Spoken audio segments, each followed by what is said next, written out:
As storms raged across the sky and thunder rattled the valley, Adam Shade Morgan found himself outnumbered once more. This time, however, his calm resolve and the solid unity of Garnet Creek were put to the ultimate test. Gunfire sparked across the darkened streets, while a handful of determined defenders fortified each corner as if defending an entire kingdom. Even seasoned lawmen held their breath, realizing they were witnessing something extraordinary. A lone fighter who refused to be broken, in a town rallying behind him, turning every lamppost and rooftop into a bastion of hope. Would this alliance hold fast when the enemy's numbers and modern weaponry threatened to tip the scales? With every shot echoing through the night, the fate of Garnet Creek hung by a thread. Keep listening to discover how their story ends. There's no denying that the Colorado frontier bred its own storied gunslingers in the raw, turbulent era following the Civil War.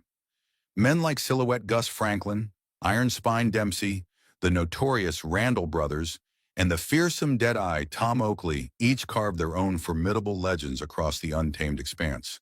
Yet none of them left a greater shroud of mystery behind than Adam Shade Morgan, a quiet rancher turned avenging spirit whose name alone had the power to set seasoned outlaws on edge. He was credited with sending 27 men to early graves, a feat woven into as many fireside tales as dire warnings. It was said that he once stated with chilling calm, "Some men choose the road of violence. I merely became the outcome of that decision." Join me now as we unravel the life and deeds of the man they dubbed Shade, the silent sentry of Sable Basin, who proved that often the most dangerous predators are those who move unseen. Before we step back into history, I'm curious, where are you listening from today? If this saga resonates with you, do make sure you've added our channel to your watch list, because there's always something special on the horizon.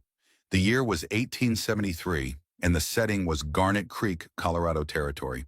At first glance, the dusty main strip with its simple, weather-beaten facades looked much like any other settlement that had sprouted from the harsh soil of opportunity and desperation. A handful of small businesses hugged the road, lantern light flickering in the windows. Folks in Garnet Creek often minded their own business, precisely why Adam Morgan chose to stop there. He arrived on a brisk April dawn, leading a pack mule weighed down with provisions. His long black duster rippled in the wind that swept down from the distant crags. Those who witnessed his entry remarked on two things: the unusual Colt Navy revolver riding high on his hip, and the near-silent rasp of his voice when he asked directions to the land office. Most everyone in Garnet Creek was used to strangers drifting in and out, but there was something about Morgan that pressed uneasily against their instincts. He carried himself with self-assured composure that some mistook for timidity, though a deeper look might reveal iron coiled inside. Watching from the shade of his porch was Sheriff Jonas Parker, a grizzled lawman who'd crossed paths with bandits and bounty jumpers more times than he cared to remember. He'd recorded a line in his personal journal: "There are two brands of quiet men in this land, those who ain't got a lick to say, and those who've been through such hell they'd rather not speak of it. I pegged Morgan as the second kind." The first man in town to actually share more than a nod with Morgan was Dr. Elias Harrington. While stitching up a brutal gash on Morgan's forearm, an injury Morgan maintained was a simple ranching mishap, Harrington glimpsed a latticework of scars marking the newcomer's body. They were the kind of old wounds more frequently carried by soldiers or longtime gunfighters than your average cattle hand. Yet the doctor, well versed in the virtue of discretion, asked few questions and accepted Morgan's curt explanations. It was clear that the newcomer belonged to a category of man rarely seen, but often whispered about. Within a week, Adam Morgan had purchased the Old Boyd Ranch, 500 acres of prime grazing territory set against the remotest corner of Sable Basin. The previous owner, Hannah Boyd, was a widow whose husband Daniel had passed away, leaving her with more land than she could possibly run on her own. She had repeatedly refused offers from both the Baxter gang and the larger ranching outfits circling like vultures with hopes of seizing the valuable property. Yet something in Morgan's steady, haunted gaze eased her mind. He had a look about him, she would later confide to Catherine Davis, the local store proprietor. Like if it came down to it, he'd protect that ranch the way Daniel would have. Hannah Boyd hadn't been wrong. Adam Morgan proved fiercely dedicated to his newly acquired property, revamping the fences, rebuilding the weather-worn barn, and starting a modest herd of cattle. He paid every bill on time, showed up at the small local church on Sundays, though he never quite joined in the hymns, and politely rebuffed invitations to local gatherings. When addressed, he favored curt nods or a handful of words delivered in an almost inaudible tone. His taciturn manner earned him the moniker Silent Morgan around Garnet Creek, though the same hush that made him seem harmless also gave him a subtle air of mystery. Catherine Davis, whose store served as a social hub, noticed peculiarities in Morgan's purchasing habits. He bought ammunition in curious bulk, attributing it to the need to fend off wolves. Now and then, his gaze would linger on wanted posters, though he never commented on them. Most notably, he unfailingly positioned himself with his back to the wall, the door always within his line of sight, and it seemed no one ever spotted him without that distinctive Colt at his side. It fit snugly against his hip, molded to his frame by years of wear. Even the local deputy, Harold Red Murphy, a fledgling lawman eager to prove his mettle, found himself stunned. One evening he insisted at the saloon that he'd spied Morgan practicing in the pinkish light of dawn. Red had stammered through the retelling. He had 6 bottles, spaced 60 yards out, 6 shots, and they were gone in a breath. But it wasn't just how quick he drew, it was how natural, like blinking. What might have remained only a matter of rumor and side glances took a new turn that autumn when a retired lawman named Samuel Preacher Morrison ambled into town. Morrison had spent years roaming 5 territories in pursuit of criminals before packing away his badge. He was sharing a drink with Sheriff Parker one afternoon when Morgan happened to walk past the window of the local saloon. Mid-swig, Morrison froze, color draining from his weathered face. "Saints preserve us," he whispered. "I thought he'd been killed." Parker, who prided himself on calm, felt a prickle of apprehension. The old man looked truly shaken. He had no chance to question Morrison's reaction before chaos came crashing down on Garnet Creek. The Baxter Gang, 20 strong and infamous for assaulting remote banks and ranches from Kansas all the way to the Dakotas, thundered down the main street. Their leader, Cole Baxter, was known for his deadly cunning and a brutality that bordered on sadism. He'd once torch-burned a small settlement just to exact vengeance on an enemy. Whenever he gave the word, men died. And now he and his clan had arrived in Garnet Creek, forming a wedge of restless, trigger-happy muscle itching to push the town into submission. Almost instantly, tension electrified the air. Here and there, windows were latched, doors bolted. The site had enjoyed relative calm so far, but everyone could sense the coming storm. Most town residents thought the Baxter Gang had simply chosen them as the next easy mark. They couldn't know that Adam Shade Morgan had also sensed this moment approaching for quite some time. He watched quietly from beneath the overhang of Davis's store, hands at his sides, shoulders relaxed, yet every fiber of him ready. Sheriff Parker, who'd been in the badge long enough to sniff out real trouble, pulled Preacher Morrison into his cramped office to glean what knowledge he could. They could already hear rowdy voices rising from the saloon and the faint ring of spurs on the weathered boardwalk. "Tell me," Parker began, pouring a generous measure of whiskey, "what rattled you so bad when you saw Morgan?" Morrison drained the whiskey like a man who needed a stiff jolt. "I saw a ghost out there, Jonas. The shade of Bluff's edge." He paused, lowering his voice. "Your new rancher ain't Adam Morgan." "Not really. He was once a deputy called Adam Morgan in the New Mexico Territory before folks started calling him Shade after Bluff's Edge." The revelation hit Parker like a sledgehammer. He'd heard haunting rumors about the Bluff's Edge massacre, a remote station overrun by bandits, leaving 15 dead, among them a marshal's entire family. The only survivor had been a young deputy, but the stories diverged, with some claiming he died soon after in a hail of bullets, while others insisted he'd stalked every murderer one by one. "They said he died in '68, Morrison continued, voice shaking as though memory alone stirred up ghosts. "Took a bullet to the back in El Paso." A tremor passed over his features.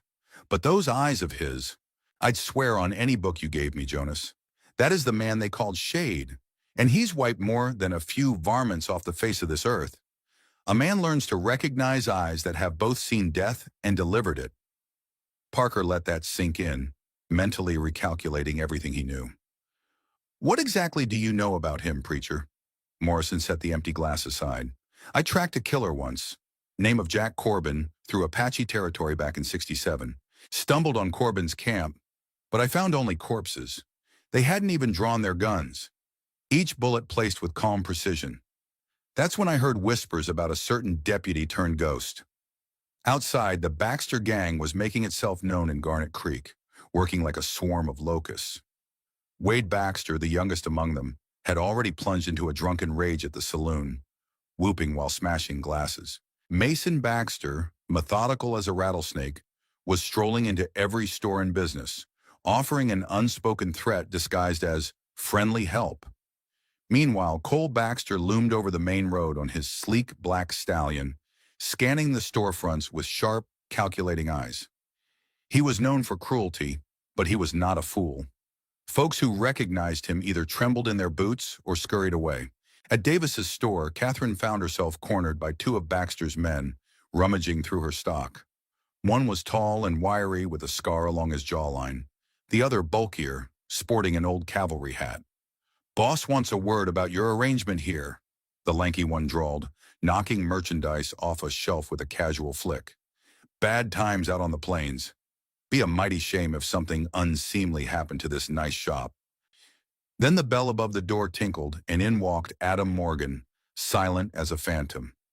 He said nothing at first, simply standing there with that unnerving calm. "This ain't your affair, friend," warned the lanky man, his hand drifting near his holster. Morgan didn't budge. The big man shifted his weight, glancing at Catherine as if to say, "We done with this meddler?" But Catherine noticed something new in Morgan's stance, something that made the fur on her arms prickle. When Morgan spoke, his voice was hardly above a whisper, yet it cut through the tension. "She doesn't need any deals from you." A loaded hush flooded the store, heavier than the barrel of any gun. Catherine was sure she felt her heart slam against her ribs. Morgan's voice carried an edge she hadn't heard before, a quiet ferocity like the hushed scrape of a blade leaving its sheath. The Baxter men sized him up, trying to reconcile his calm posture with the sudden current of danger swirling around him. They had heard the town was a pushover, but standing in front of them was someone who didn't match that description in the slightest. "Maybe you didn't hear about the Baxter clan," said the shorter man, flexing the fingers of his gun hand. "We've put plenty under the ground for less."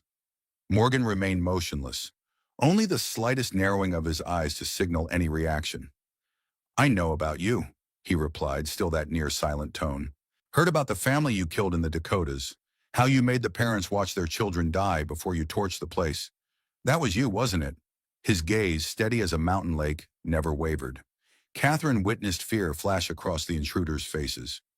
They were used to intimidation and muscle, not this unsettling clarity and lethal confidence. "We'll let Cole know you need some convincing," said the taller thug at last, stepping backward with forced bravado. They retreated from the store as fast as they could without outright sprinting. As soon as they left, Catherine meant to thank Morgan, but he'd already turned, pausing just long enough to murmur, "Bar your door, Miss Davis. Keep your shotgun close." Then he vanished into the pale light of late afternoon. At the sheriff's office, Preacher Morrison continued his account. "After that massacre at Bluff's Edge, the Adam Morgan we knew was no lawman seeking ordinary justice. He turned into retribution incarnate. They say he'd appear from nowhere, strike without warning, then vanish again. No torture, no cruelty, just finality. Something so bleak inside him, he used it as a weapon." Sheriff Parker stared out the window, where he observed Morgan walking across the street, his black duster flaring in the evening breeze. "And you're convinced it's him?" "Look at how he moves," Morrison answered. "That's a man who's tangoed with death so many times they recognize each other's footprints. Now, if I'm right, Jonas, your whole town is about to see exactly what that means." Cole Baxter had been watching Morgan's exchange near Davis's store from the saddle, keenly aware of subtle cues. He could see in Morgan a posture he'd encountered before, in men with hair triggers and ice in their veins. It sparked both caution and a sinister thrill in Cole. "Mason," he called to his older brother, "send a pair of boys up to the Boyd Ranch tonight. Let's see what our new neighbor's made of." His mouth twisted into a cruel half-smile. It's been a minute since we found real sport in a place like this.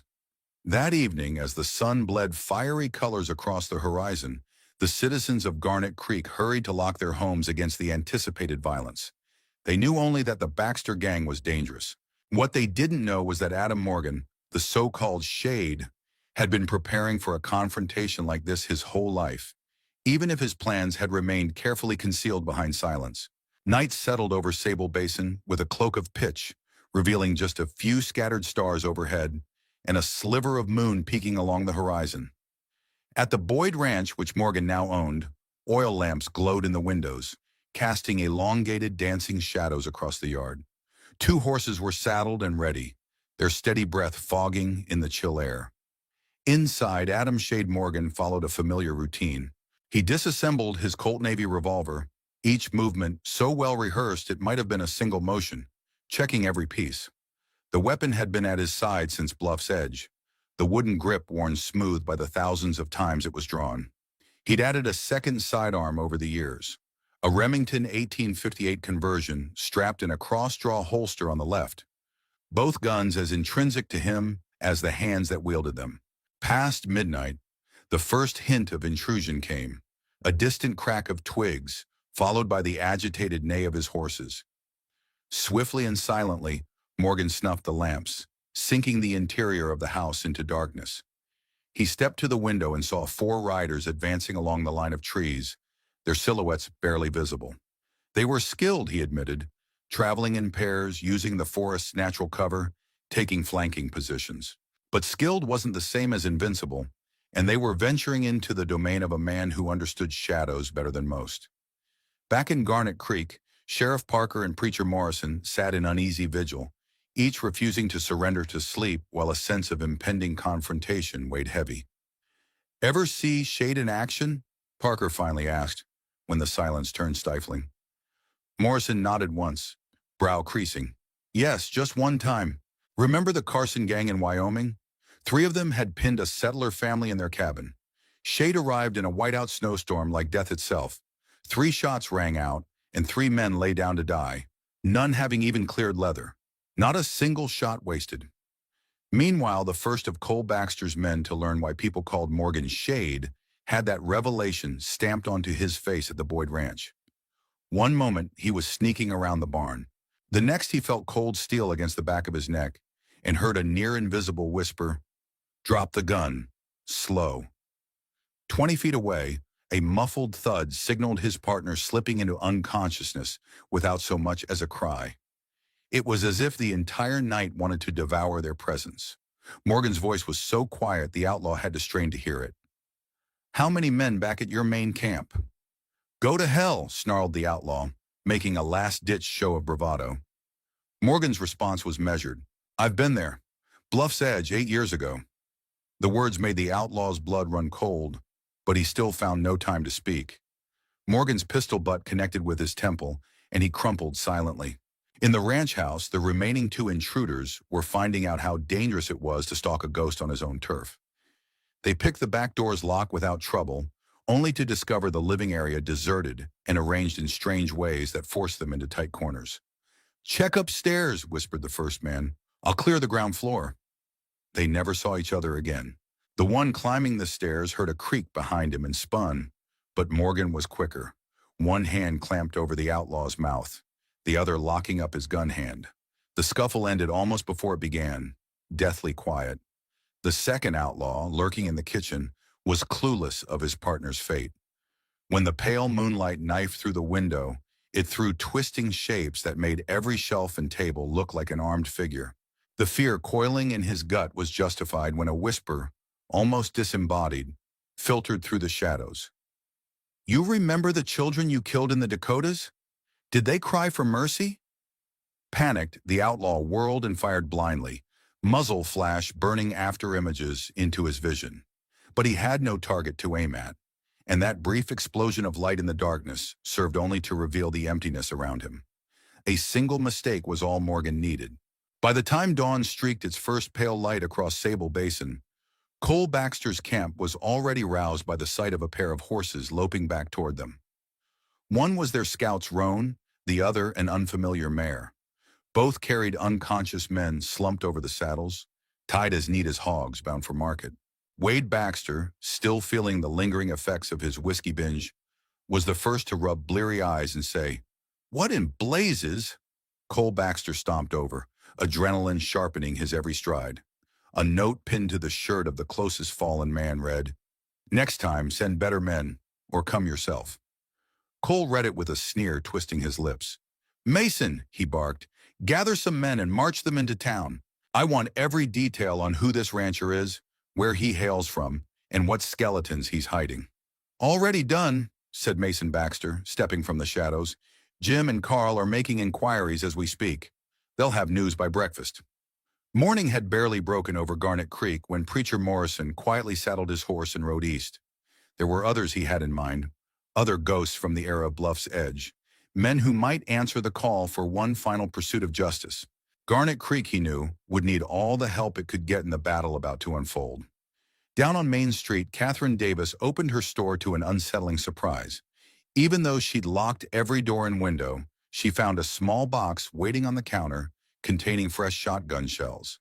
The note read only, "Stay ready." Meanwhile, Adam Morgan propped himself against the railing of the Boyd Ranch's front porch, greeting the sunrise with a watchful eye.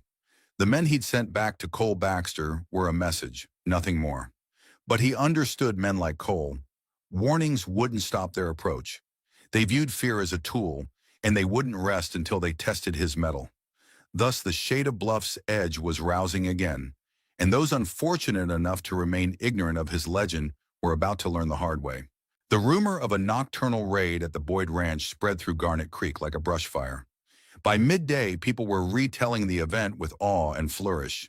Some claimed Morgan had battled off a score of outlaws. Others swore it had been even more.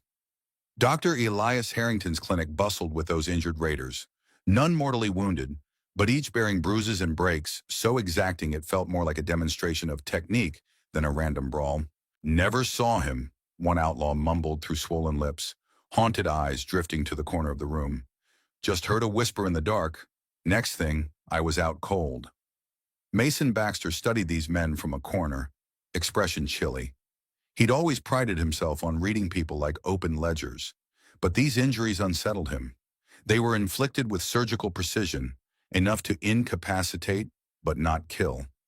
This was no lucky rancher who happened upon a confrontation. It was the hallmark of a true professional. Catherine Davis, behind the polished counter at her store, had her own recollections of Morgan's calm authority. She couldn't quite banish the memory of how his voice, a mere whisper, had wrapped itself in steel. What else didn't they know about this man who moved quietly through town, buying supplies and vanishing back into the basin? Over at the saloon, Wade Baxter vented his frustrations into a whiskey glass, cursing Morgan between each burning swallow. "We should have just set that ranch on fire," he fumed to no one in particular, fists clenched. "Cole'd do it too, if he wasn't so taken by these new tactics." He was startled by a voice behind him. "Your brother's sharper than that." Shakshayirin. Wade turned to see Adam Morgan calmly pouring himself a drink at the bar. All the cacophony of the saloon died in an instant, as if a hush of dread had swept through. Even the out-of-tune piano fell silent. "You've got gall showing up here," Wade snarled, shifting sideways so his gun hand had easy access to his revolver. Morgan merely raised his glass to his lips. "I only came for supplies, unless you'd rather finish what your men started last night." Tension snapped through the air like a lightning bolt. Wade Baxter's furious gaze locked on Morgan, and his hand inched toward his holster. But Morgan's calm presence appeared to unsettle even the rowdy spectators, who recalled how effortlessly he had dispatched the men at the Boyd Ranch. "Are you sure this is your best move?" Morgan asked softly, taking another small sip. "Cole likes to plan. You prefer to leap first. That's always been your weakness." Wade's face contorted. "How do you—" Morgan set his glass down with deliberate composure. "I know all about the Baxter clan, the robbery in Dodge, the bloodshed at Fort Collins, the bounties that keep getting heftier with each passing week." He paused, letting the weight of his words sink in. "I even know about that incident in the Dakotas, the one you were so proud to brag over." Wade was halfway to drawing his gun when a new voice sliced through. "Enough, little brother. Cole Baxter strode in, his very presence taking command of the room. He seated himself on a bar stool with casual grace, but there was steel behind his outward nonchalance. "Mr. Morgan and I need a private chat." Morgan gave a short, humorless laugh, though he didn't turn around. "Your men should practice moving in the dark. They made quite the ruckus sneaking around my property." That actually drew a glimmer of amusement onto Cole's face. "So it seems you've been in the dark a fair spell yourself, friend. You appear like a phantom. Nobody knows where you drifted in from. Just turned up one day like an apparition. Reminds me of certain tall tales about a fella called Shade from Bluff's Edge." In the alley behind the saloon, Mason Baxter directed several men to fan out, covering the doors and windows, a human net prepared to trap Morgan if he tried to flee. Inside, Wade stood trembling, with a half-mad thirst for violence. Morgan's words had clearly pricked some deep well of anger or shame. "Ghosts don't bleed," Morgan replied quietly. "All men bleed, Baxter, no matter the name they use. Even the dreaded Cole Baxter, the man who sets entire villages ablaze to catch a single foe, bleeds just fine." Cole's lips curved into a grin devoid of true humor. "I heard a story about a lawman who lost everything at a remote station called Bluff's Edge. Lost a family, lost his badge, and after that, the only thing he had left were guns and a deadly talent. Folks say he spent 2 whole years hunting down each bandit responsible. 27 kills, all done with mechanical precision." Silence flooded the saloon, thick as swamp water. Those who had knowledge of the legend of Bluff's Edge found themselves stepping back, as if they feared being caught in the crossfire. Morgan's eyes flickered with something like old pain, or maybe old rage. "That ghost you talk about died in El Paso," he said, turning to meet Cole's stare. "Did he?" Cole retorted, his voice lowering as though to hold a secret. "Because from where I'm sitting, it looks like that ghost just walked into this saloon." "She, all right." Morgan's response was as cold as it was direct. "Stay away from my ranch and get out of Garnet Creek. I'll give you 2 days." Cole's grin faded, leaving only contempt behind. "Or what? You'll add us to that tally of yours?" Morgan reached for his drink one last time. "I'll add you to my ghosts," he said softly. It wasn't a threat so much as a certainty, sending a chill coursing through everyone who heard him. Moments later, Morgan strode out, passing a line of Baxter men who tensed but didn't dare draw on him. Somehow, in the quiet swirl of tension, he seemed lethal beyond measure. As the saloon doors swung shut, Cole barked out new orders. "Mason, put out a call. Tell our friends across the territory we need extra hands. If this fellow wants to play ghost, let's see how he deals with a whole crowd of hunters." And so began Garnet Creek's descent into open war. Word galloped through the region by horse and by whisper. Within a single day, gun hands arrived in small bands, drawn by gold and bloodlust, each of them itching to prove they could take down a legend. By sundown, nearly 30 new faces were stalking the streets of Garnet Creek, predators on 2 legs. Sheriff Parker watched their infiltration with mounting concern, recognizing more than a few from circulated wanted posters. Clemente Diaz, for instance, a seasoned gun-for-hire rumored to have slit more than one throat. The Tucker brothers of Colorado, known for merciless stagecoach robberies. Even Fast Hand O'Leary, a quick-draw specialist with a swirl of tall tales affixed to his name. "Boss, they're forming something like an army," Deputy Red Murphy breathed. "Not an army," Sheriff Parker said, grimly shaking his head. "A hunting party. They're all after Morgan. Or Shade, I suppose." Meanwhile, Samuel Preacher Morrison's urgent telegram had found its target. Far off in a secluded Wyoming ranch, a small group of men read the summons. "The Shade rides again. Garnet Creek. Come swiftly." Each of these men carried their own ghosts and their own vendettas. Relics of the same tragedy that had shaped Morgan's life. At the Boyd Ranch, Adam Morgan set about his own meticulous preparations. He inspected fence lines, cleared shooting lanes, placed extra ammunition in strategic spots. Word circulated that he was seen calmly hauling sacks of feed, but someone who paid closer attention might notice how his gaze swept the horizon, counting angles and vantage points. Catherine Davis spotted a difference too when he came for supplies. More bacon, more coffee, and significantly more bullets. She mustered the courage to ask, "Expecting guests?" Morgan just nodded. Old friends if Preacher Morrison reached them, he replied quietly, his mind clearly drifting into the past. In town, Mason Baxter outlined a measured plan to Cole. "We'll assign teams to approach the ranch from 4 directions at dawn," he explained. "Morgan can't aim in every direction simultaneously." Cole studied the rough map. "And Garnet Creek Sheriff?" "Parker can't do much.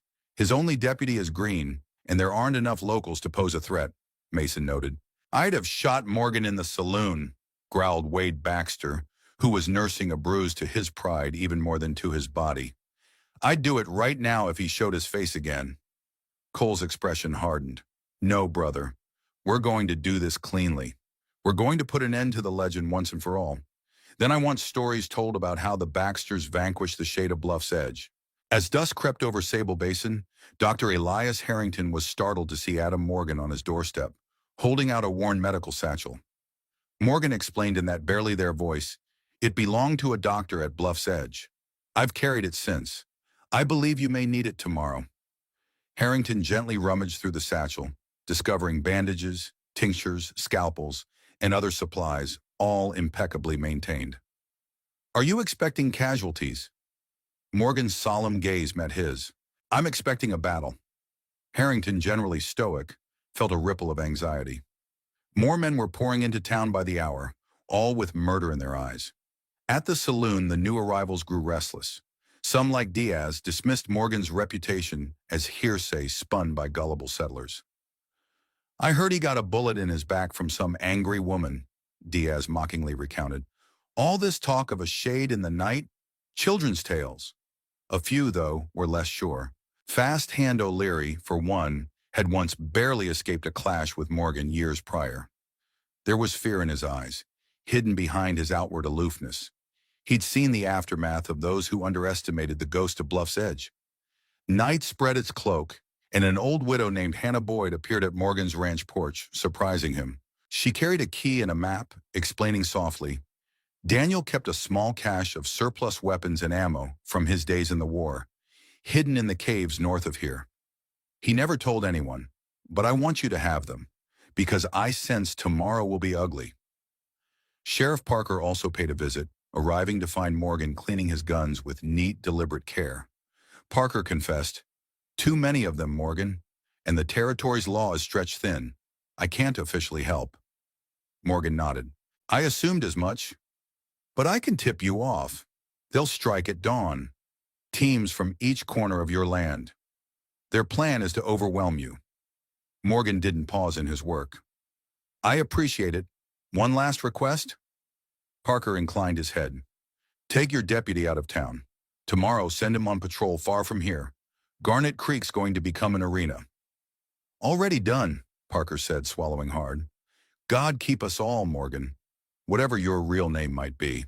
As Parker rode off, other shapes drifted under the dark horizon.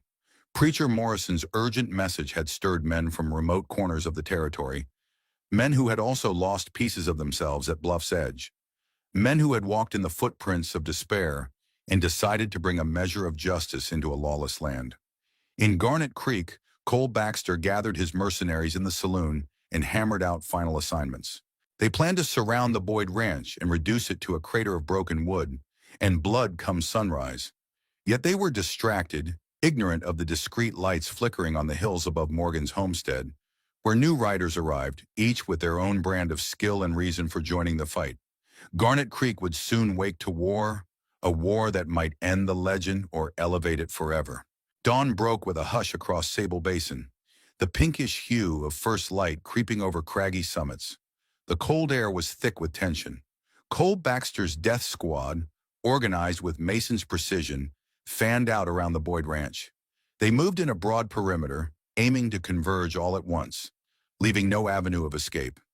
Clemente Diaz led the southern column, blending into the dim morning gloom with his worn sirop. The Tucker brothers closed in from the east, and Fast Hand O'Leary, along with a small crew, crept in from the west. Cole held a dozen men in reserve, prowling the northern side. They had the numbers, the advantage of surprise, and careful planning. Yet something prickled at O'Leary's instincts the moment he approached. Too quiet, no cows lowing, no smoke from the chimney, not even a watchdog. "Wait," he whispered, freezing his men. Something's off. Ignoring them, but before he could fully articulate his fear, a voice resonated across the breeze, seemingly coming from nowhere and everywhere at once. Last chance to ride away. Heads jerked up, searching fruitlessly for the source. Several newly arrived mercenaries paled, their nerves jangling. Diaz yelled back, "Show yourself, Shade, or are you only fierce in the dark?" A single retort thundered, a bullet grazing one of Diaz's men in the shoulder, sending him crashing to the ground, alive but incapacitated. "That's a warning." The disembodied voice floated again. "I won't aim to wound a second time."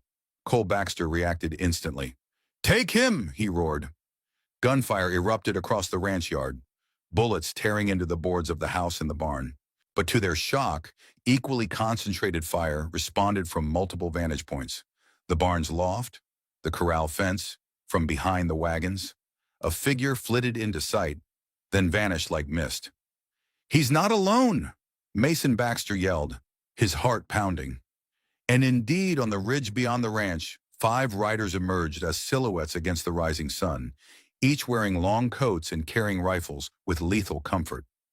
Wade Baxter, watching through a spyglass, felt his chest constrict. "Who in blazes are they?"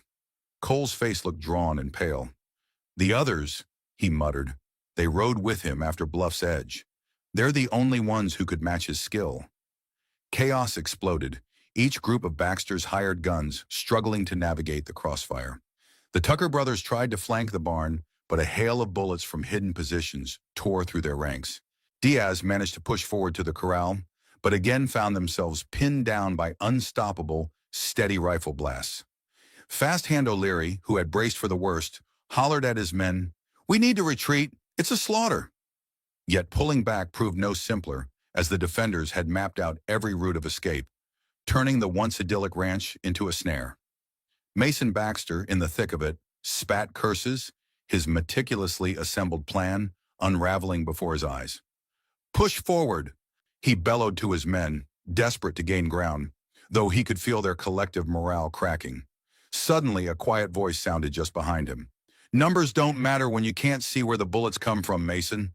Mason whipped around, going for his revolver, but his draw felt slow. Adam Morgan stood there, that iconic Colt Navy aimed squarely at Mason's heart. Mason's own weapon dropped uselessly to the dirt. "8 years waiting for this day," Morgan said. "You were at Bluff's Edge, gave the orders that left an entire station burned and a marshal's family in ashes." Mason's eyes widened, recognition flooding him like ice water. "We thought you burned with them," he managed, words nearly lost to the cacophony of combat. Morgan's jaw set. "I did. What you face now is the shade left behind." Up on the ridge, the 5 arrivals parted to their pre-decided positions, firing in well-timed sweeps that picked off Cole Baxter's men as they tried in vain to organize. Cole himself, seeing the fiasco, barked to Wade, "Rally the backup, encircle that house or we're done for." Nasham. But Wade never got the chance to pass on those instructions. A bullet spat dust at his feet, and then came a whisper carried on the wind. "Let the boy be." Meanwhile, Dr. Harrington watched from his clinic window in town, seeing the rising plumes of gun smoke and hearing the faint cracks of rifle fire echo off the basin walls. The bodies that sprawled in the Boyd Ranch yard included both dead and wounded, the ground soaked in dust and blood. Clemente Diaz, once so boastful, was pinned behind an overturned wagon. He struggled to encourage his men in Spanish, but all their bravado from the night before had leaked away in the face of Morgan's orchestrated onslaught. Across the yard, 2 outlaws tried a bold rush toward the barn, presumably aiming to set it ablaze. Shots from hidden vantage points cut them down with chilling efficiency. Fast Hand O'Leary, likely the only one who fully grasped the gravity of their predicament, tossed aside his gun belt in surrender. "I'm done. You'd have to be a fool to keep on," he shouted. Morgan's old companions, veterans of the same tragic event that birthed the Shade, were equally unstoppable. Their synergy in the field suggested years of shared hunts. They didn't indiscriminately kill. Some of the Baxter men survived, albeit with carefully placed wounds that left them writhing in the dust. The morning sun had yet to crest fully, and the legend of the Shade of Bluff's Edge was already spreading anew. But Morgan's part in the fight was far from finished. Wade Baxter had disappeared somewhere in the chaos, and Cole had regrouped with those who were neither wounded nor too terrified to hold a gun. Adam Morgan, his face streaked with dust and determination, felt a presence behind him. "We weren't about to let you stand alone. Not after Bluff's Edge," said a weather-beaten older man, Marshall Trent, once a father whose family had perished that same fateful night. He gently touched a scar on his cheek. "We all came. We'll always come." "Understood," Morgan merely nodded. The other four, each one tempered by the crucible of tragedy, fanned out again, continuing their methodical sweep to chase down the last pockets of resistance. In Garnet Creek, Cole Baxter gathered the remnants of his forces in the saloon, a sullen hush weighing them down. Many were dead, wounded, or had fled outright. The plan had flopped, the rumored ghost proving frighteningly real. "Send for every desperado we know," Cole snarled at one of his men. "Promise them a king's ransom. This isn't over yet." A quiet voice from the saloon entrance spoke in contradiction. "They won't come." Fast Hand O'Leary, who had relinquished his guns, poured himself a stiff drink, his hands shaking slightly. "Word's out about these Judgment Riders. No one's fool enough to ride against them." "Judgment Riders?" Cole Baxter repeated, baffled. O'Leary lifted his glass to his lips, gulping for courage. Years back, after Bluff's Edge, Morgan didn't ride alone. He found others who'd lost all to the same brand of outlaws and cruelty that took everything from him.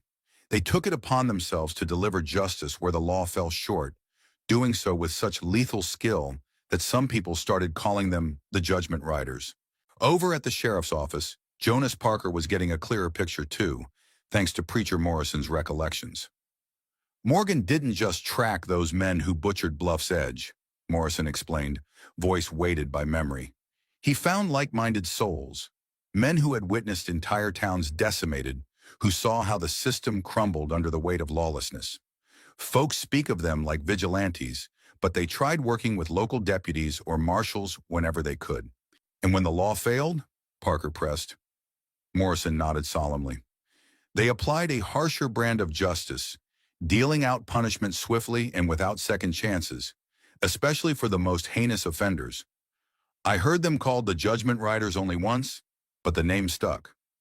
Back at the Boyd Ranch, one of those riders, a lean warrior known as the Chiricahua Kid, emerged from behind the barn. "Scouts approaching from the east," he informed Morgan, "but not enemies." Nearly moments later, a contingent of lawmen led by Sheriff Alvin Radcliffe from Bitter Creek rode up, boasting half a dozen badges and rifles. "Heard you might use some formal support," Radcliffe called, dismounting. "Got word that the Baxter gang had chosen Garnet Creek for a final stand. We aim to help." Marshall Trent, who once mentored Morgan before tragedy struck, offered a grim smile. "Looks like the law wants to clean house for a change." Radcliffe nodded. "The Baxter gang's been trouble up and down this territory. If the Judgment Riders are reassembling, so much the better. Let's end this, officially and for good." Yet even as new allies reached the ranch, Mason Baxter, combing through telegrams in the Garnet Creek post office, pieced together a disturbing truth. Morrison had been summoning lawmen and old associates from every corner. "Cole," he hissed upon entering the saloon, "it's all been a setup. Morgan didn't just stumble upon Garnet Creek, he chose it. He's been drawing us in like moths to a lantern, planning our downfall from the start." Cole stared at him, thunderstruck. "We thought we were hunting him, but the entire time we were the prey." Wadey, who had drunk himself into red-eyed terror, jerked his gun free. "Then burn him out. Burn the ranch and every inch of that valley." Shaking his head, Mason pointed out the window. On the ridges encircling Garnet Creek, new arrivals were already visible. Lawmen, territorial rangers, and presumably other ghosts from the wide-flung corners of the frontier, all answering Morrison's clarion call for justice. The net was tightening around the Baxter gang.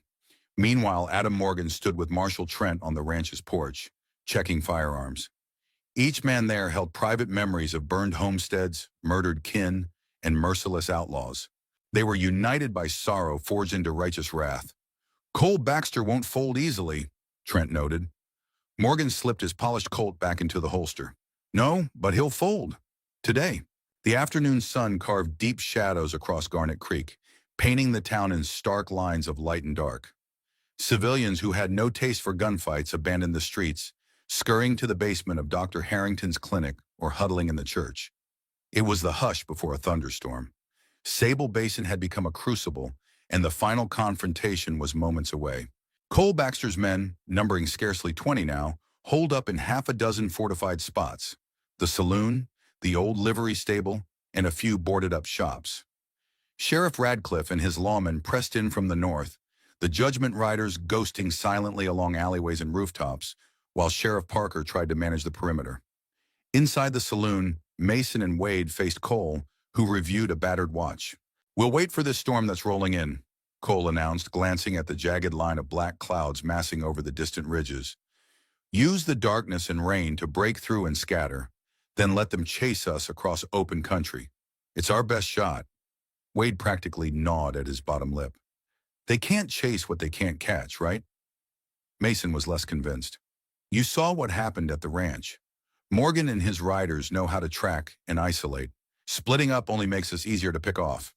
Wade's fraying nerves were near the snapping point. "Better than dying cornered in this hole?" Somewhere above them, thunder grumbled. All day, heavy clouds had gathered ominously, and the wind carried a biting chill that whispered of storms and maybe worse. Outside, the judgment riders fanned out. Through the gloom, Adam Morgan took position near Catherine Davis's store, ensuring the vantage points overlooking the saloon were covered. Marshal Trent sidled up next to him, footsteps muffled by the rising wind. "Tucker's on the church tower. The Chiricahua Kid has the alleys blocked. The townsfolk who stayed behind are protected in Dr. Harrington's cellar," Trent reported. Morgan nodded, squinting at the looming thunderheads. "They'll make a run for it once the rain falls." Lightning stabbed the sky, revealing men creeping in doorways and hugging corners. In the flickering strobe of illumination, Cole Baxter glimpsed shapes shifting into place and realized this was bigger than a single vendetta. The entire region wanted the Baxter clan eradicated. He jammed his watch into his pocket and ground out, "Wait for the downpour, or we're as good as dead." The first spattering of raindrops hit like nails, tapping on rooftops and turning the dust of the street into slick mud. Thunder bellowed louder, an echo of the fury that had ignited this standoff. Mason swallowed hard, betraying a flicker of doubt. "There's something else, Cole. Bluff's Edge. We were both there that night. Remember the deputy?" Cole's eyes went cold. "Adam Morgan. We believed him dead after that fire. By the time we found out he'd survived, he'd already killed half our associates." Lightning lit the windows, and in the reflection, they caught a fleeting glimpse of movement outside. "Now!" Cole shouted, and the Baxter gang scrambled from their makeshift fortifications, racing for the livery stable in the pounding deluge. Immediately, muzzle flashes perforated the darkness, accompanied by rifle cracks that melded with the thunder. They didn't get far before chaos swallowed them whole. Mason Baxter led a group through the back alleys, heads bent low under the drumming rain. Unseen watchers picked them off one by one, leaving some men limp in pools of muddy water. The Chiricahua Kid, perched behind a half-collapsed wall, delivered lethal accuracy with his Winchester, each shot timed to the lightning's glow. The riders who had found Morgan's ranch so easily during daylight hours were now disoriented and frightened by the judgment riders' uncanny tactics. Wade Baxter, hammered by a white-knuckled terror, peeled off from the main group. He sprinted blindly past the church, which loomed like a black silhouette in the torrent. Then he heard a soft, steady voice. "That's enough, boy." He spun, fumbling for his gun. Adam Morgan stood 10 feet away, water coursing down the brim of his hat. Wade tried to draw, but the Colt in Morgan's hand barked once, spitting deathly thunder. Wade dropped, collapsing face first in the churned mud. Morgan moved on, heart unflinching, because in the darkest recesses of his mind, he replayed old horrors of families burned and children crying for help that never came. There was no mercy left for men like Wade. Cole Baxter and Mason, along with a scattering of survivors, stumbled into the livery stable, slamming the doors behind them.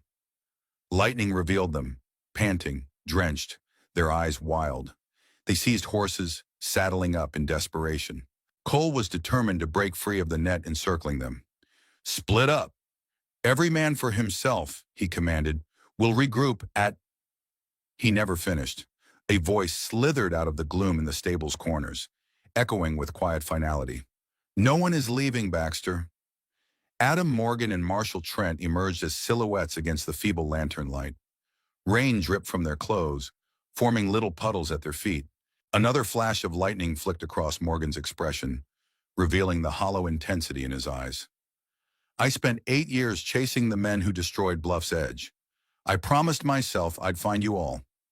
Mason raised both hands slowly. We can negotiate, he insisted, rattled to the core. Name your price. Anything. Marshall Trent's voice rumbled. There's no more talk, no more bargains. We passed mercy a mile back. Cole Baxter, defiance burning in his glare, made a final, desperate draw for his gun. For a suspended heartbeat, thunder inside the stable matched the storm outside. Pistols flared like miniature suns, flooding the scene with strobing flashes. When the gun smoke parted, Cole Baxter lay on the straw, eyes open in shock, life draining away into the floor. Mason stood trembling, unarmed, rivulets of water coursing down his dirt-streaked face. He locked eyes with Morgan. Just end it, he managed, voice breaking. After what I did at Bluff's Edge, I deserve it. Morgan studied him for a quiet moment, then raised the Colt. Yes, he replied softly. You do. The shot's echo died in the rafters. Mason Baxter crumpled, final regret etched on his face. Outside, the storm's fury had begun to subside. Sheriff Radcliffe and his deputies swept through the muddy streets, rounding up wounded gang members and hauling them to be locked up. Townspeople cautiously emerged from hiding, blinking in the watery daylight that was now creeping across rooftops. The judgment riders regrouped at the stable's entrance, quiet and grim. Their vendetta was complete. Marshall Trent approached Morgan, who stared out at Garnet Creek's battered heart. What now? The older man asked, placing a hand on Morgan's shoulder. Morgan exhaled slowly. I believe I'll stay, he murmured. Garnet Creek could use a watchful eye. In the days following what would later be immortalized as the Battle of Garnet Creek, the townsfolk counted their dead and nursed their wounded. 27 men from the Baxter clan and their hired guns lay in the earth, and many more bore injuries that left them reliant on Dr. Harrington's hurried but skilled attention. The Baxter name would fade into the cautionary tales told by traveling peddlers, overshadowed by the new legend of Adam Shade Morgan and the Judgment Riders. Sheriff Parker stood at his desk, poring over numerous documents to be sent to the territorial governor. The bounty on the Baxter gang alone would keep paper pushers in the capital busy for months. Across from him, Samuel "Preacher" Morrison methodically organized details of each skirmish and each outlaw's fate. Curious thing about some of these injuries, Parker mused, scanning Harrington's medical notes. Most men who survived had wounds in non-lethal spots, shoulders, legs. Even in that chaos, Morgan and the others were still picking their shots. That's how they always operated, Morrison said, at Bluff's Edge and after. Monsters got the lethal end, but those who showed less depravity, sometimes they were spared. Maybe there was a lesson in that mercy. He flipped a page. Like that kid from Kansas who yielded early. I saw him yesterday, helping bury bodies and fill in shell holes. Says he wants to find honest work. Deputy Red Murphy trudged inside, dropping a sheaf of statements from frightened witnesses. All sorts of wild claims, he reported. Some folks say Morgan was in 2 places at the same time. Others say bullets passed straight through him, like he truly was a shade. Parker let out a weary chuckle. Sometimes letting a legend run loose protects a town better than a law book could. Hurry. Life in Garnet Creek began returning to normal, or at least a new version of normal, though changes were evident. Catherine Davis reopened her store, keeping that shotgun in easy reach. Hannah Boyd helped feed both the wounded outlaws and the defenders, believing in redemption more strongly than anger. Fast Hand O'Leary, who had cast down his belt rather than face certain death, ended up assisting Dr. Harrington in the small infirmary. His unshaking gunfighter's hands proved agile with bandages and scalpels alike. Funny, he murmured one evening. I've spent most of my life doing harm with these hands. Never figured I'd do some good too. Quiet and steadfast, Adam Morgan resumed routines at the Boyd Ranch, yet everyone in town sensed a subtle shift in how they viewed him. Rumors circulated about the events that had carved him into a living weapon, but these were now laced with respect instead of suspicion, empathy rather than fear. The Judgment Riders, too, had swiftly melted back into the frontier after the battle. They were men who preferred obscurity once their grim tasks were finished. Marshal Trent gave Morgan a final caution. Word travels, Adam. Other outlaws will come sniffing around, wanting to best the legend. Don't stand alone if that happens. Even the Chiricahua Kid, the last to depart, offered a quiet nod before vanishing into the open desert. Dr. Harrington, in the thick of removing bullets and stitching wounds, probably grasped the essence of men like Morgan better than anyone. He once observed to Preacher Morrison, "Peace in wild country demands a high price. Men like Morgan pay it so the rest of us don't have to. They're the silent guardians, overshadowed by their own reputations." Over the following weeks, bits and pieces about the Bluff's Edge massacre surfaced, some from Preacher Morrison's old notes, others from the recollections of men who had drifted through the territory. The tale was bleak. A young deputy, Adam Morgan, had been patrolling far from the station the night vicious raiders hit. By the time he returned, the place was razed to ash, bodies among the embers, including his own kin. Something inside him died that day, replaced by the shade. One quiet afternoon, Morrison paid one last visit to Morgan's ranch before heading back east. He found Morgan on the porch, watching Sable Basin's sunset blaze the sky with red and gold. "The others send their regards," Morrison said, leaning on the porch rail. "They'll ride if you ever call." Morgan gave the barest nod, the hint of a grin touching his lips. Some debts can't ever be repaid, only acknowledged. Morrison eased into a spare rocking chair. They sat in companionable silence for a time, darkness stretching across the valley. Lantern light began glimmering in the windows of Garnet Creek below, pinpricks of domestic life in a harsh land. Eventually, Morrison sighed. "Been thinking about that story, how the Shade of Bluff's Edge died in El Paso. The truth might be simpler. Maybe that deputy was just reborn, forging a path that only men who've lost everything can walk." Morgan let out a long breath. "Maybe we keep dying and living again, each time we choose to fight on." Night deepened over Garnet Creek, and townsfolk rested far more securely than they had before. They knew their quiet neighbor could hold a line that no one else dared. Legends don't retire easily in the frontier. The battles ended, but other threats stirred beyond the boundaries of Sable Basin. Word of the Baxter clan's annihilation spread, drawing a fresh breed of predators who either craved the bounty on Morgan's head or coveted the notoriety of slaying a so-called ghost. For now, though, peace settled in, tenuous but cherished. And Adam Shade Morgan continued tending cattle, mending fences, and limiting his words. Garnet Creek took comfort in the knowledge that though he rarely showed his gun in broad daylight, the memory of what transpired ensured that only the most reckless criminals would test him. Hannah Boyd called it the calm after the storm. Catherine Davis confessed to feeling oddly safer, like some quiet watchman is always looking out for us. When the final burials were done, the headstones marking the Baxter fates, Sheriff Parker exhaled relief that life was inching back to normal. He considered offering Morgan a deputy's badge, but suspected the man would decline. Sure enough, Morgan responded with a soft shake of his head. "Ghosts stay in the shadows." Preacher Morrison saddled up the next morning and rode off without fanfare, soon to disappear into the patchwork of roads and trails. Before leaving, he offered one last reflection. There will always be men who traffic in chaos and cruelty, and there will always be those who stand in the breach. The difference is whether folks have someone like Shade to remind them that evil carries a price. 2 months slid by after the Baxter gang's fall. Autumn arrived in Sable Basin, igniting the aspens into vibrant gold. Frosty mornings reminded everyone that winter's bite was close at hand. For a while, Garnet Creek savored a lovely hush. The new railroad spur, newly approved by the authorities thanks to the town's show of solidarity, had begun preliminary surveying, promising an influx of commerce and better access. Settlers trickled in, eager to sink roots in a place that had proven it could defend itself. But out on the frontier, tranquility rarely lasted. Word came by an exhausted traveler of a fresh threat. A Comanche war band led by a ruthless figure called Red Hawk, said to have deserted the army along with some others. They were rumored to be terrorizing settlements from Texas to Colorado. "Doctor, Harrington pulled an arrow from the traveler's shoulder, examining the carved message in the shaft. Red Hawk rides.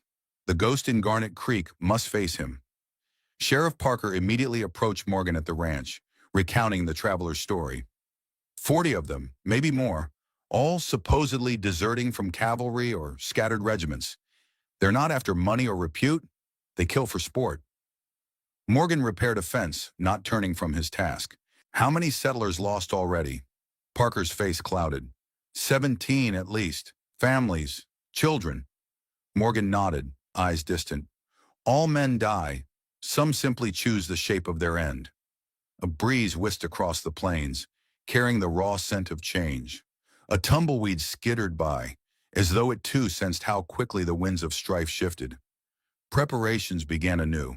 Catherine Davis and Hannah Boyd organized stockpiles in the church basement. Sacks of flour, jars of dried goods, crates of ammunition. Deputy Red Murphy drilled what local volunteers they had in rifle and shotgun basics, though his own nerves sometimes got the better of him. Fast Hand O'Leary, having fully embraced a new leaf, helped Dr. Harrington treat small injuries while also offering strategic insights. Red Hawk has a pattern.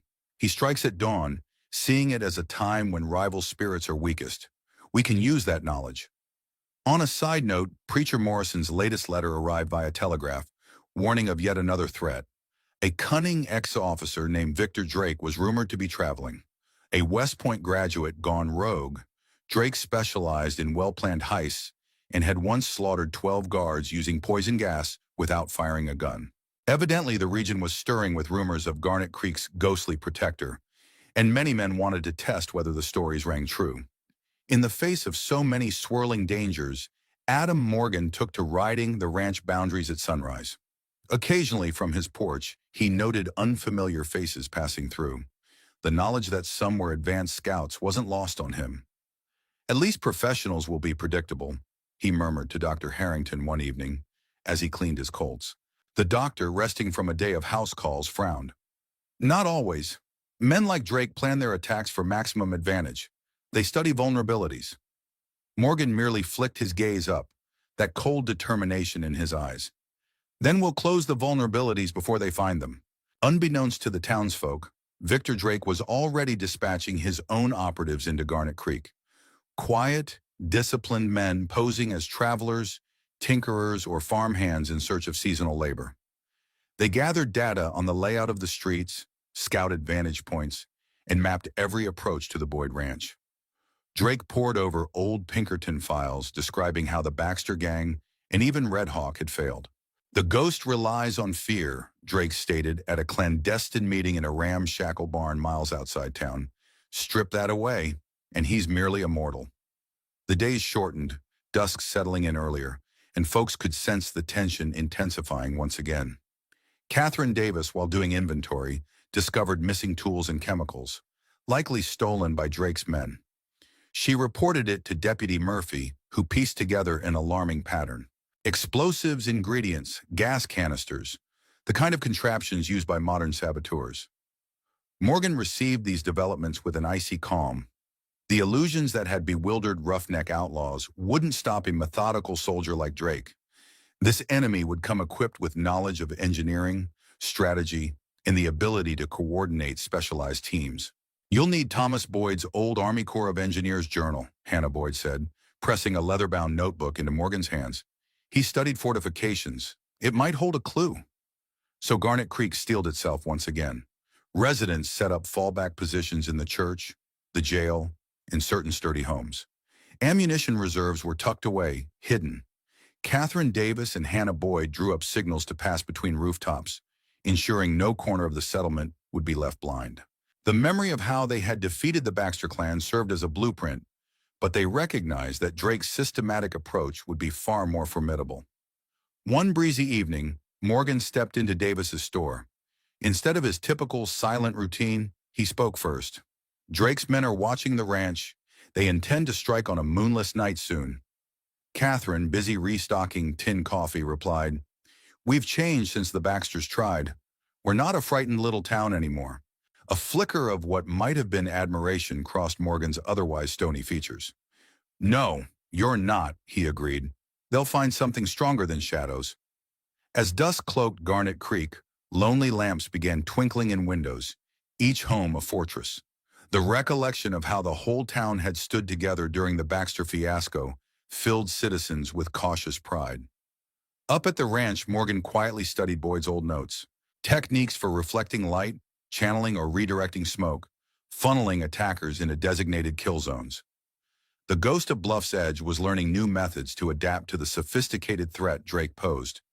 Victor Drake's men, believing themselves the best prepared foes Morgan had faced, planned a multi-pronged assault to sow chaos and fear. They practiced with gas grenades, tested hand-cranked smoke machines, and rehearsed infiltration strategies in the gloom of the high desert nights. They were confident. After all, what chance did local yokels stand against professional tactics? But the town had become more than local yokels, forged into a bulwark of communal defense. And at the center stood Adam Morgan, the quiet figure who had turned fear itself into his ally. The stage was set for a confrontation that would test whether a ghost could adapt against soldiers of modern cunning. Winter descended on Sable Basin sooner than expected, bringing icy gales and elongating the nights. Victor Drake circled a date on his map, the new moon in November. The streets of Garnet Creek would be as dark as a sealed crypt. Under the cloak of that blackness, his teams would converge from 4 directions to strike simultaneously. His gear included advanced bombs, gas grenades from Chicago, and experimental smoke machines to counter Morgan's famed fog illusions. "Remember," Drake told his men, "the moment we disrupt his environment, the ghost loses power. The stories all revolve around him thriving in confusion, so we'll tear away the confusion." What Drake didn't account for was how thoroughly Garnet Creek had rehearsed. Watchers slipped through the alleys, signals passed along rooftops. At the Boyd Ranch, Adam Morgan pored over Hannah Boyd's engineering diagrams by lamplight, waiting. He had rigged cunning mirrors in certain corners, scouted vantage points to exploit the faint glimmer of starlight. The Judgment Riders might not all be present, but the town itself had become an extension of Morgan's will. The old notes had taught him fresh ways to corral an enemy using topography and reflect what little light there was. Midnight arrived, and Drake's plan began with clockwork precision. His men detonated small charges at key junctions. Roads leading away from the ranch, sections of the main street, meant to cause confusion and funnel any defenders. Then squads bearing chemical gas advanced behind swirling plumes, masks strapped over their faces.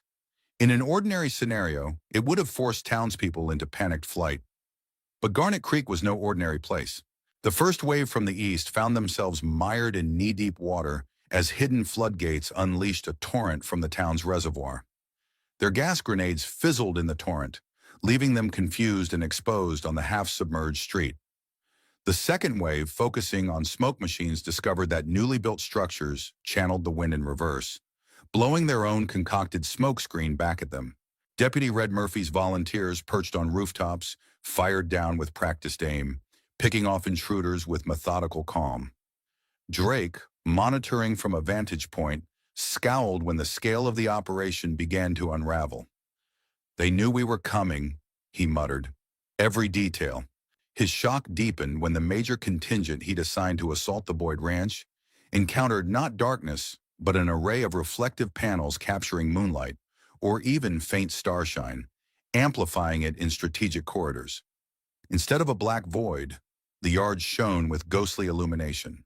Morgan's people fired from carefully chosen pockets of true shadow, invisible to Drake's men, who squinted in the cold brilliance. In Dr. Harrington's makeshift hospital, the wounded who trickled in weren't townsfolk. They were Drake's own men. Interestingly, many bore precise bullet wounds or strategic bruises. Fast Hand O'Leary, assisting with triage, noticed that he's not just fighting them, Doc. He's dismantling them, bit by bit.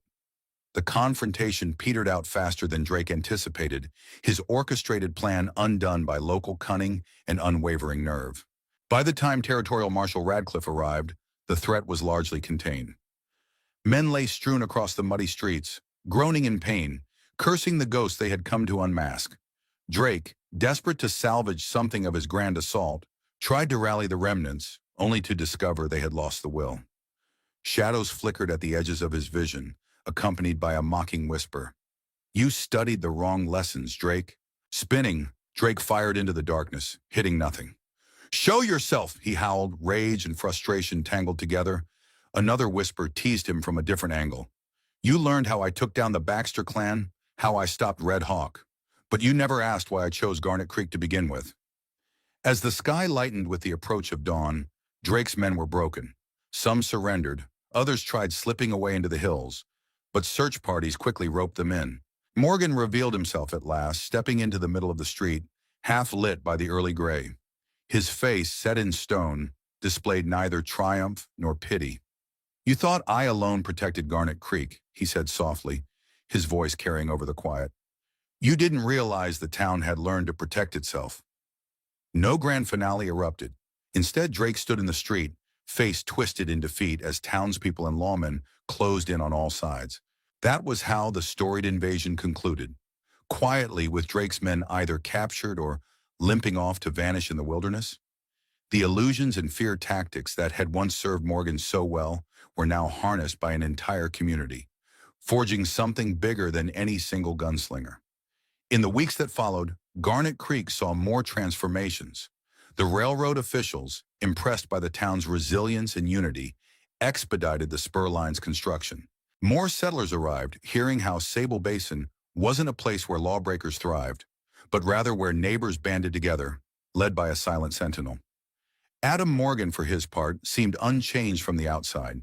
He still worked the Boyd Ranch, carried that ancient Colt, and spoke as little as ever. Yet in subtle ways he had discovered that the ghost of Bluff's Edge no longer stalked alone. There were now many who knew the same dance with darkness. One evening, Catherine Davis found Morgan on the ranch porch, gazing at the horizon. "Will more come?" she asked softly, remembering the battered bodies carried in after Drake's defeat. "Others like him? Or like Red Hawk?" Morgan nodded, eyes on the far mountains. "Always. But next time, they'll find more than a ghost. They'll face a place that stands together." A hush enveloped them, the kind that felt comforting rather than ominous. And so, with winter's heart settled on the basin, the story of Adam Shade Morgan had indeed come full circle. He had arrived as a solitary avenger haunted by Bluff's Edge, seeking a final stand against brutality. Yet he found instead a reason to stay, to defend, and to guide a once vulnerable town into a new era of cooperation. Garnet Creek was still part of a savage frontier, but it now had a spirit of unity that refused to be cowed by bandits or warbands. Legends in the West rarely die. They merely evolve. For some, Morgan remained that cold, unfeeling shade, a specter who emerged when violence was nigh. But to Garnet Creek, he was also their watchman, quietly ensuring that each night passed with minimal fear. Words about his feat spread far, weaving an ever grander tapestry that drew would-be challengers like moths. Some men stayed away altogether, trembling at the rumored illusions and deathly whispers, while others tried to earn themselves fame by confronting the so-called unstoppable ghost. They too would learn that the real power wasn't just in the steady hand of a single gunman, but in the hearts of an entire town galvanized by adversity. In the end, what started in agony at Bluff's Edge concluded in a triumph of sorts for both Adam Morgan and Garnet Creek. The ghost that was born in fire and tragedy had not only saved the townspeople from the Baxter gang, Red Hawk, and Victor Drake, but had inspired them to stand on their own. As the crisp dawns of the winter months melted into the promises of spring, the settlement continued to grow, forging a future shaped by its defining battles and the solemn guardians who had risked their lives to claim victory. Even as fresh rumors of cutthroat gangs surfaced, folks remembered how swiftly the last set of attackers had been repelled. Garnet Creek's name carried a resonance across the territory now. No longer simply a dusty pit stop, but a bastion of defiance anchored by a man who spoke little and acted decisively. The station at Bluff's Edge might have perished, but it left behind an unwavering legacy in the form of Adam Shade Morgan. High on the Boyd Ranch, the old scars of gunfire gradually faded. Hannah Boyd oversaw new fences and improvements, turning her late husband's land into a thriving homestead again. Catherine Davis saw her store flourish as more settlers poured in, yet she stayed ready, with that shotgun never too far away. Dr. Harrington tended a growing population, his clinic expanding. Deputy Red Murphy gained confidence, remembering the nights of terror he had survived. And Sheriff Parker, who had once believed Garnet Creek would inevitably bow to lawlessness, now witnessed a wellspring of fortitude in the people he served. On certain nights, Morgan could be spotted riding the perimeter, that black duster flapping in the wind. Sometimes a friend or neighbor might walk with him, proof that while he was still the shade in spirit, he was no longer an exile in the dark. The West remained rugged, the storms frequent, but Sable Basin possessed its own brand of hope to weather them. In the hidden pockets of saloons across the frontier, wary outlaws whispered new tales of the silent rancher and the fierce collective that rallied behind him, warning each other that sometimes a ghost need not walk alone to be unstoppable. Thus closes the saga of Garnet Creek's Guardian, where a single determined soul discovered that redemption might come not in further isolation, but in forging a bond with others who valued peace. And in so doing, he gave birth to a sanctuary in a land seldom known for its mercy. Yet as the miles of railroad track gradually crept closer and telegraph wires spread like veins through the mountains, it was certain that more storms would brew on the horizon. New challengers, old grudges, these shadows forever hovered at the edge of civilization. Yet so long as the lamp of unity burned in Garnet Creek, the silent shade would be there, standing in watch, ensuring that evil never found an easy foothold on that hallowed ground. Looking back on the trials of Adam Shade Morgan and the brave people of Garnet Creek, I'm struck by how much a community can achieve when it stands united. In a world often marked by fear and conflict, their story shows that even the most relentless darkness can be driven out by the unwavering light of cooperation and resilience. From defending the Boyd Ranch to outsmarting the cunning designs of Victor Drake, they prove that no single hero can succeed without the strong bond of friends and neighbors. Personally, I find hope in their triumph, a testament that unity and steadfast courage can triumph over greed and violence. What do you think of Garnet Creek's stand and the fearless determination of its people? Comment below with your thoughts and any questions you might have. Let's keep the discussion alive and continue sharing stories that inspire, motivate, and remind us of the power of standing together.